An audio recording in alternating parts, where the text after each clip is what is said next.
近1年，根据大家的需求，我评测了30多台热门投影，创建了10几个自由交流群。从我的群内调研数据来看，用户的占比大概是这样的。这个结果还是令我蛮意外的。就拿群内聊天热度第4的 GVC 来说，有一种好像人人都有 GVC 的错觉，但 GVC 用户的占比真的就只有1%不到。这还是在我有在一个 GVC 群的前提下。这也说明很多时候说推荐什么什么产品，真的就是你买我推荐，真买我不买的情况。这也可以理解，毕竟产品的价格要4万元起步。反观价格便宜的昆米，聊天热度可以排到第3名，但用户占比却更加的离谱。那即使群里2万人都买，对它的产品总销量来说，占比可能连1%都不到。别看高端产品的群用户占比很少，大部分品牌的中高端家用型号，光我们这一群消费用户，可能就占到了品牌1年总销量的1/3，甚至是更多。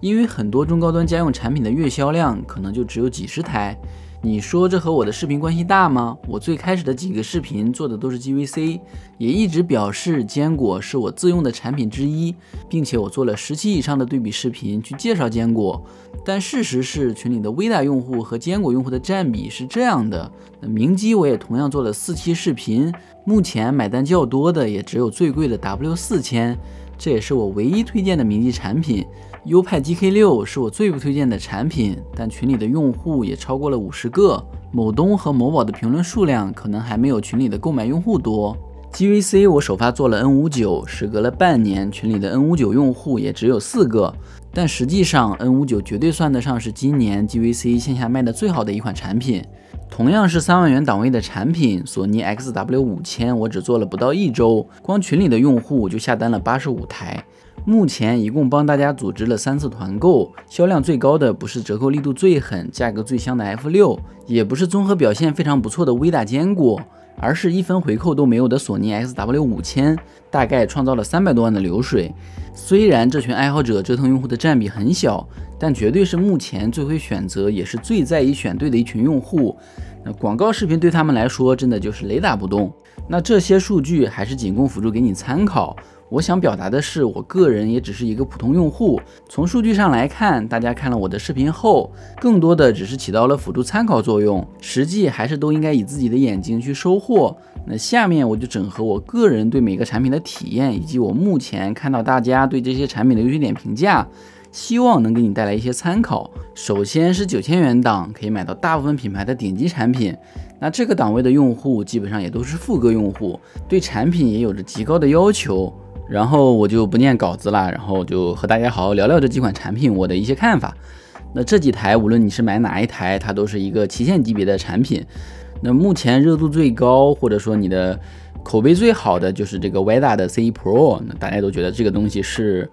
万元内最好的一个产品。其实我个人是有一点不认可的，因为在我看来每个产品都有他们自己的卖点和优点和缺点，适合自己的才是最好的。那这个产品对你来说可能是最好的，但是对别人来说就不一定是最好的。如果说你更在意的是口碑，那么我买 WiDA C1 Pro 是没有问题的，它的这个亮度、对比度都是很不错的，包括它的热度也很高，而且它现在也有云台，然后现在双11的活动可能会送云台，它是有一些这个规则的，到时候大家可以看一下，有送红包，有送云台，有打折等等，有免息等等很多活动，大家可以根据需求去参与。然后坚果这边热度是第2名，但是它的数据也是很不错的，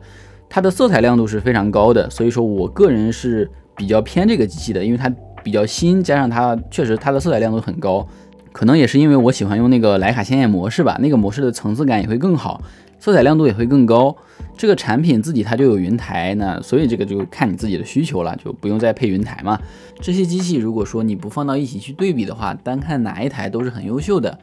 那你说它亮度高嘛？那可能就高了个10%、20%，我觉得是无伤大雅的一个情况。那其实就是你拍照的话，它会放大这个痛点，然后一般亮度低的机器就会显得很惨，你知道吗？就比如说 GVC 和索尼，它去做一个对比，本来2个机器都很不错，但是你因为一个机器亮度高，一个机器亮度低，你相机拍出来就感觉那个亮度低的，现在就感觉浪费了很多的时间精力，真的专心观影，享受产品才是正事。我能做的就是尽力维持两边的平衡，让大家都能满意，都能看到对方选择对方产品的原因。毕竟谁也不想承认自己是傻子，自己选择的产品不好。反正两边产品我无论说哪边好，另一边就会觉得我不好。那目前唯一能纠结的两个点吧，我觉得一个点是，如果你比较在意散斑的话，那你买坚果的 NES Ultra， 它的散斑会更好一点。那你如果在意色散，那你可能买 C1 Pro， 它的色散会更好。那这是大家的一个反馈的结果啊。我个人是对这个色散不是很敏感的，包括这个我买的这种 LCOS 机器啊，它都有面板汇聚的问题，我是连调都不调的这种。然后你如果说需要用那个菲涅尔抗光幕之类的，那可能是要考虑下面这两款产品了。如果说你非常抗拒散斑色散，那可能下面两个机器会更合适一点。那散斑色散这个东西，其实它 LED 单色激光也是都有的，你越在意它就越明显。那这个就要看每个人的敏感度了，因为上面的是三色激光嘛，你要配这种幕的话，可能还是会有一点问题。那当被X5 Ultra 群里有人反馈说，这个机器它配上抗光幕还是会有一点散斑，那这个是你需要注意的。散斑这个东西就是被一些制造焦虑的人给放大了嘛。前面的数据也可以看得到，买三色激光的用户是最多的，三色激光肯定是未来的一个趋势。以我折腾过几十台、上百台投影仪的经验来说，昆米产品的品控是非常不错的。其他品牌现在也都在做研保嘛，以证自己对自己产品的信心嘛，所以我觉得在这个方面不用太纠结。昆米的系统大家都公认的非常的舒服流畅嘛，那主要是因为它是用的游戏的引擎做的这个系统，那别家都不用，那肯定是因为有弊端在这里面嘛，那这边就具体就不再细聊了。而且目前各种芯片性能都相对比较溢出，所以在这方面我觉得不用太纠结。在系统路线上，我个人是蛮站昆米的，我觉得有一些弊端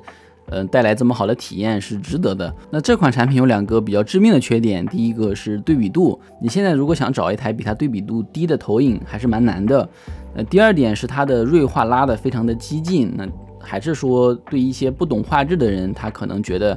哇清晰度很高很爽，但是画面会有一点假，有点不真实。那投影仪最大的一个优势就是有一个沉浸感嘛，那它这个画面基本上带来不了任何沉浸感。虽然它亮度、清晰度你感觉啊还可以，但是就是时间久了你可能就不想看了，就看不下去了，就是有点不耐看。就是因为它在这么激进的情况下还没有一个自定义锐化调整的功能，它在系统上是做了一些优化，所以你在系统上面看是不会这么明显的，但你在看剧看电影的时候这个问题就会比较明显了。所以大部分懂画质的、经常看电影的都会选择上面这三款产品，这三款产品都可以自定义调整这些东西，起码让你在观影的时候是比较舒服的。所以你会选择哪台产品也可以发出来给大家一点小小的建议。那再往上面一点的价位，可能我就只推荐 W4000 和索尼 XW5000 以及 GVC 的机器了，因为其他产品相对来说没有什么特别大的卖点，